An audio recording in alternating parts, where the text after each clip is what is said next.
Rytoj diena, kai pagal galiojantį teismo sprendimą Drąsiaus Kedžio duktė turi vykti į pasimatymą su motina Laimute Stankūnaite. Ruošiantis susitikimui mergaitę aplankė vaiko teisių gynėjai ir psichologai. Kedžio tėvai, dabar globojantis mergaitė, kreipėsi į jų namus saugančių žmonės, prašydami, kad šie netrukdytų mergaitei susitikti su motina. Jeigu mergaitė norės važiuoti pas mamą, mes tikrai išleisim.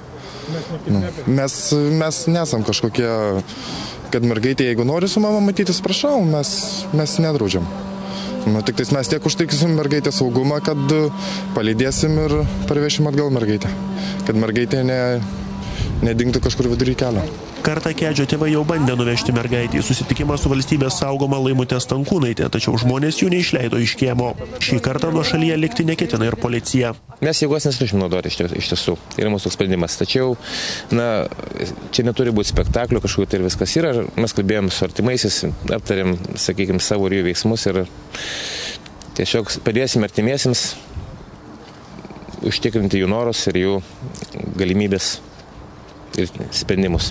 Policija jau ėmėsi ir aršiausių protesto akcijos dalyvių, kai kurie jų apklausti, aiškinamasi, kas susirinkusiusius ragino nepaklusti įstatymams. Prezidentė sako, kad dėl nevykdomų teismo sprendimų atsakingi ir mergaitės globėjai ir pareigūnai. Garliavos situacija iš tiesų yra sudėtinga.